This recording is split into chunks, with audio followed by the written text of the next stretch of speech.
Hey guys, welcome back to World of Warships. Today we're taking a look at a brand new Tier 9 Premium, Italian Tier 9 Premium Ferrante Gonzaga. This ship, I apologize for pronunciation if I got that wrong, but this ship was really fun to play. I'm looking forward to playing it some more, but at Tier 9 it can be difficult to play like cruisers. Not a very hot take, I know. But this ship has some tools that make it incredibly fun. I also don't think it's just flat out power creep overpowered. There's some real downsides here as well that you're gonna have to really consider and think about how to play around them. But I had a really good experience with this ship overall. It's got some fun tools, Italian ships with their enhanced speed boost, their exhaust smokes, really fun to use. The sap feels very powerful, satisfying, although with pretty poor shell velocity, as you can see here. We also only have 13.8 kilometers of maximum range, so some real downsides. This is a ship that's going to need to be played carefully. You're going to have to really consider the positioning you take and use your consumables to at least take advantage of enemy mistakes and keep yourself alive. But this ship can do a ton of damage and provide a lot of utility through that close range sap burst damage you can do into destroyers in particular. This ship will be available in two ways, as far as I know. It is an Admiral pack, so you can buy it directly, or you can gamble for it if you would like on some Italian cruiser containers. No further information was provided. I asked some follow-up questions, but I haven't heard back yet. So if I do hear anything, I will hopefully hear something back by the time I'm talking in port a little bit about this ship. But if not, look in the pinned comment down below or the description.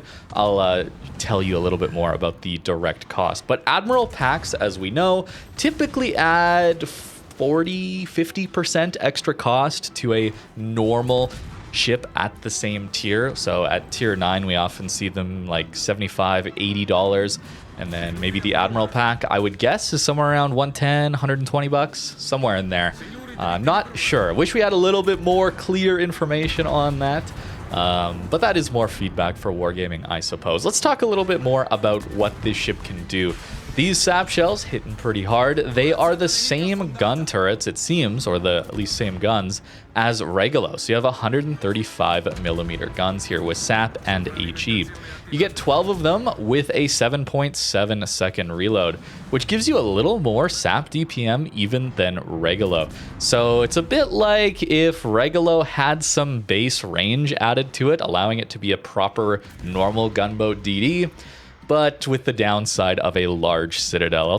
I'll show you the citadel later on, but this ship, you do have to be very careful when giving broadside. This is this might be a bigger citadel than Molotov even, which we were looking at recently, as that is the end of the battle pass reward for this month.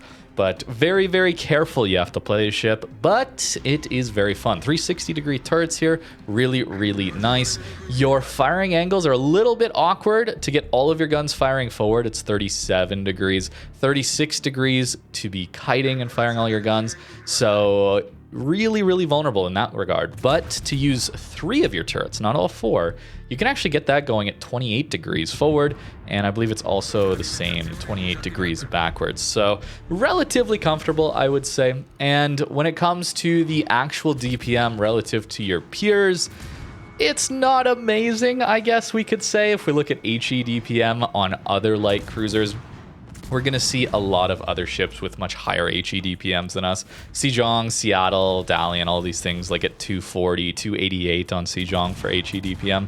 Our HE DPM is only 182,000, so quite a bit less.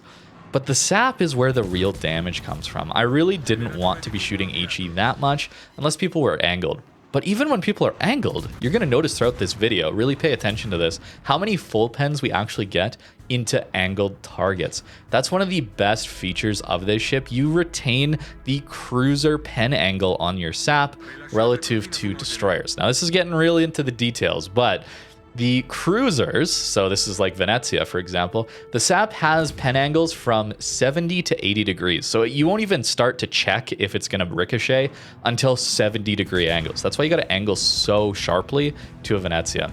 And Gonzaga has that same 70 to 80-degree check for bounces, and that means you're going to get a ton of full pens. These poor arcs also mean plunging fire with this sap probably also going to get you a lot of full pens. That's at least what it seemed as I was playing. Regolo, though, has 60 degree to 75 degrees. So it starts checking if it's going to bounce. I think there's some RNG involved, of course, after 60 degrees on Regolo, up to 75. So much, much better pen angles on this sap, making it a lot more useful. So even looking at that HE DPM comparison to tier 9s, doesn't tell you the full story, because this sap is really, really good. So 285,000 sap DPM, compared to, say, Brindisi, which is the tech tree heavy cruiser, has 187,000. So almost 100k more sap DPM. Brindisi is a little bit tougher, though. It's got more HP. It's got a little better armor, of course, but this is a lot of sap DPM. Although the shell velocity is going to be a big problem here. You could think of this as essentially similar arcs to Seattle, Cleveland, things like that. They're very floaty out to range, so actually hitting targets at longer range can be a pretty difficult issue if they're small, nimble destroyers, for example. But at closer ranges, this sap is disgusting into DDs. I've got a clip to show you. I think I did over 8,000, maybe 10,000 damage, and then you reload in like 5 seconds with this build in particular. It's a lot. You do have to use your consumables a lot to stay alive in this ship. You need to be aware of who's spotting for you, in this case NC. If he decides to shoot again, the Iwami will get spotted, but that's why we're going to turn around. We also want to use our other side torpedoes, because the Torps are incredible here.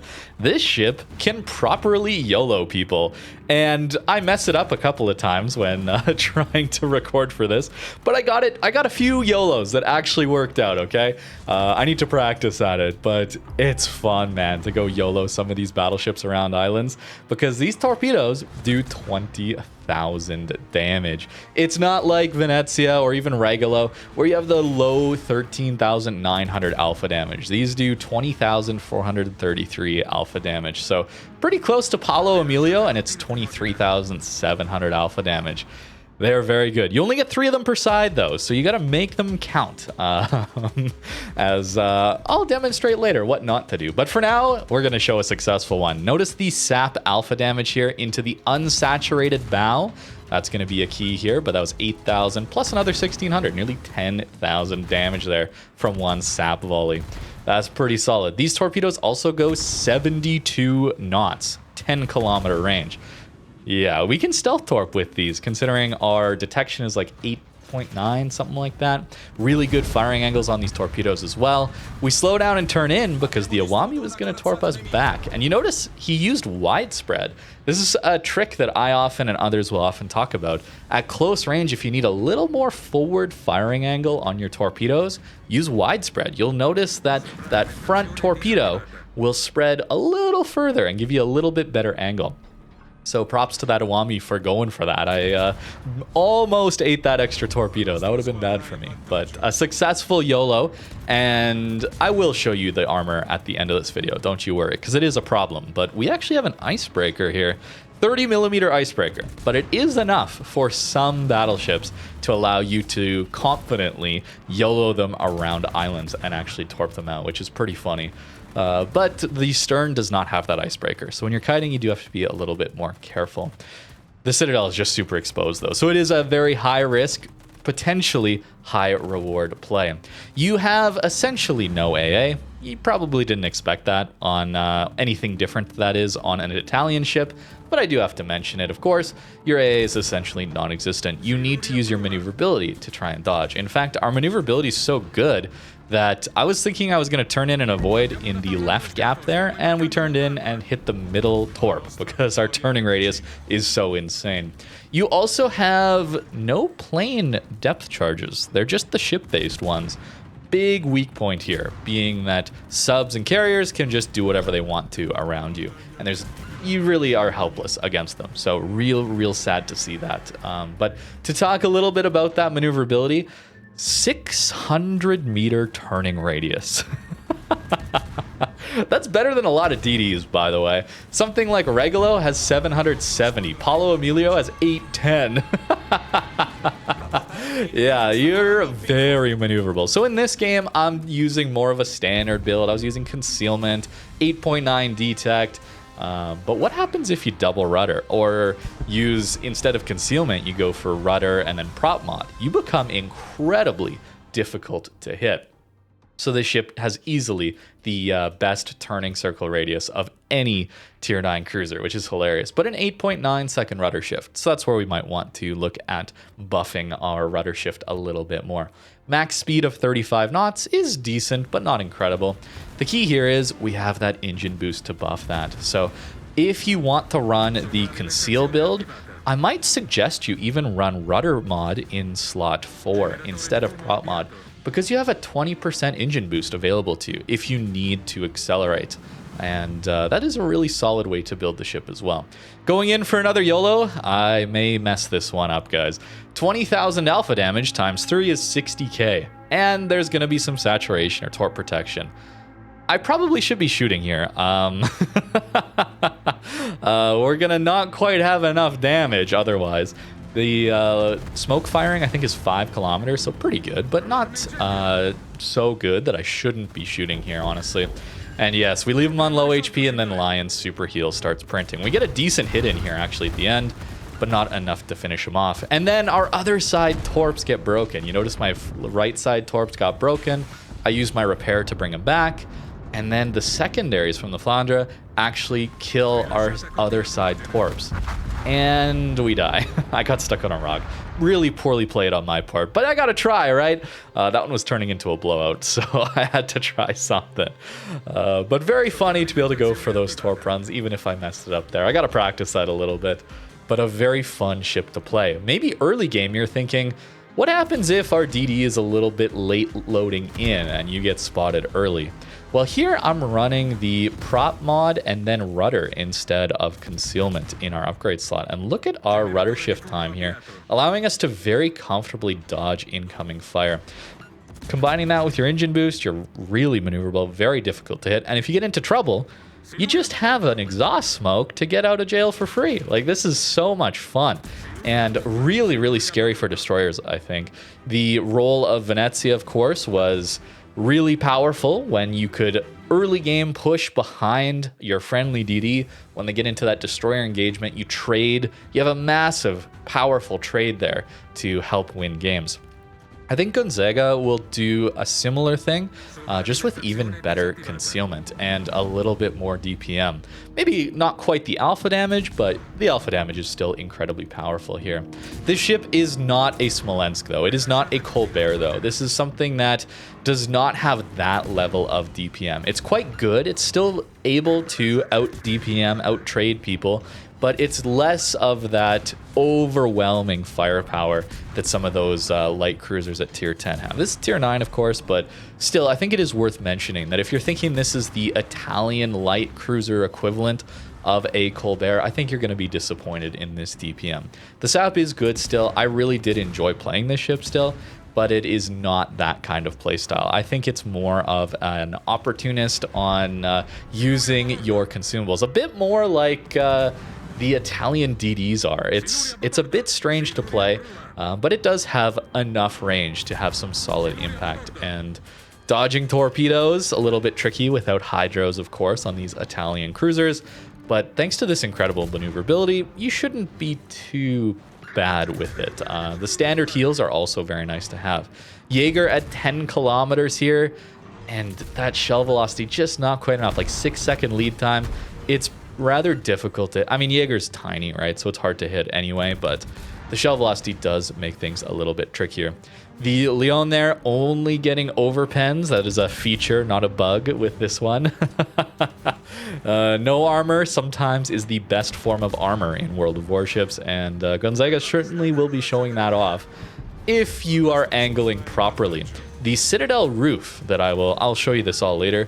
You can't actually overmatch it with battleship guns. It's 40 millimeters. So that's going to help you out a lot to stay angled and not eat the citadels when you're angled. Really, really nice to have that as an option. Pushing into this Leon, and suddenly Jaeger at 3 kilometers. Turret traverse is very nice. I'm thinking he's going to commit to his turn, and he doesn't quite, so I missed. But look at the alpha damage we're about to have Into DDs, this is terrifying. This is absolutely terrifying. And we're loaded again, by the way. It's a very fun ship to play. I don't think it's busted overpowered. I think it's going to be quite difficult to play. You're not getting the fires from HE farming, right? If we wanted to do some HE spam, we're throwing away a lot of our DPM, of course. And I should probably look at the fires per minute, actually, here. And realize it's kind of just middle of the road. Actually, no, it's pretty good. 8.4 fires per minute puts it 11th best at tier 9. That's not bad, but still nowhere near the 14.4 on Sejong or Seattle with 13.3. There's better ships to do HE spam. I think this is a ship you definitely will want to be shooting sap primarily. Really, it comes down to those pen angles. Feel just really, really good. So clearly I've had a pretty good time with this ship, at least leading up to making this video. But you may have noticed the matchmaker was rather favorable for us. Not that many carriers, not seeing super ships. And you'll know if you've played tier 9, that is not the norm. And I'm a little worried that the matchmaker, once it figures out that I was having a good time in my tier 9 premium, and decides to give me a bunch of super carriers, super ship games, that it might be a little bit less enjoyable. That's the problem here. Tier 9 is a very difficult tier to play because you're so often pulled up into those super ship games. And of course, we all know how much more powerful super ships are than, say, tier 11. They fill more tier 12 a lot of the time, or if they're carriers, maybe even tier 13 or 14. Kind of insane the extra power some of those ships do get. So something to be aware of, unfortunately, with these tier 9 premiums. And the fact that this ship also is only available in an Admiral pack or for gambling, that also is a little bit disappointing to me, considering tier 9s already are not cheap. And really the best time to buy tier 9 premiums, of course, is Black Friday when they do the 16% off. That's usually the best time to go for tier 9s. So the fact that it's not even available just for a regular purchase, it's Admiral pack, at least you buy it directly. It's not forced gambling. That's good, I guess, but I would really, really like to see Wargaming get back to offering the standard, just the ship pack. No extra stuff in it to jack up the price artificially. Notice the just consistent DPM here. I don't know why they're not shooting at me, but I will take it. Pretty nice damage into a Conqueror. Actually, I don't know if I mentioned it when I was talking about sap, but it's 38 mil pen sap, same as Regolo in that regard. So very, very good into a lot of battleships at higher tier. In fact, I noticed that the sap was best into higher tier battleships than lower tier battleships. If you get into games where you're facing tier 7s, some of those battleships have that low tier battleship armor scheme where they have like 100, 150 millimeter upper belts and insane deck armor. Where at high tier, there's so many battleships that are just 32 millimeters everywhere, or even 38 everywhere. And you just burst right through it. You're actually quite a bit better at damaging these higher tier battleships with this ship. A little bit curious that, but I had fun. I had a lot of high damage games. I really enjoyed the maneuverability. The concealment was quite good. 360-degree turrets are fun. The sap is extremely powerful. And I think it's a high risk, high reward play. I think this is a ship that should explode if it gets caught broadside, but you have the tools to get out of situations like that. And overall, I think it's going to be a fun tier 9 to play. Whether or not it's going to work well into super ship games, I'm not so sure about that. But I'm pretty happy with this release into the game. It's unique, it's different, but I don't think it's just flat out overpowered or just insane gimmick heavy. There's some gimmicks here, but not so insane like the experimental ships are these days. And now that we're back in port, let's take a look at this armor, or rather the lack of armor, I suppose, which can be a good thing. 16 millimeters everywhere. So battleships, very, very likely to overpen you, even when you're angling like this. Still very, very likely to only overpen. And I suppose that means you want to be shooting sap at it. So if you find yourself against a Columbo, that will be terrifying. But a lot of AP should just overpen you. Notice the icebreaker here, that 30 millimeter icebreaker, allowing you to YOLO in on 406 millimeter battleships and below. Really, it's the Republic 431 millimeter guns that start to overmatch this. Then you have to be a little bit careful. There are a lot of those, by the way, a lot of 457s at higher tier these days. So you do have to be a little bit cautious, but I think there's plenty of ships that you can still go in YOLO and feel pretty good about. 30 mil plating here is not your Citadel plating. That is just torp protection. So if we peel that away, you start to see the Citadel. It is large. It is very, very big. And if you get caught broadside, I think that's wide enough that you're probably going to eat Citadels. I'm not sure, though. Maybe it's thin enough at very close ranges. Battleships just overpen you. But I would say try not to get into those scenarios. You have a lot of tools like the smoke and engine boost to stay away from those scenarios, and then pick your time to push using this this icebreaker here, which does cover your Citadel in height. Really nice, especially if they don't overmatch it, of course. But that is a large Citadel you got to be careful of. But 40 millimeter Citadel deck means that no battleship can overmatch through that. So if a battleship is firing at you from range, there's no chance of them overmatching through this armor here, 16, which they will get through, and then overmatching in and getting a Citadel as well. That's not going to happen here. This is enough to bounce battleship shells. I think Satsuma has the highest 510 millimeter gun, and that is 35 millimeters of overmatch. I think that's just from memory. I might be wrong about that, but no one has 40. So really nice to see that there. I was a little worried we might see 16, like something lower there is like a measure to make sure we're frustrated while playing this ship, but I don't think that's going to happen.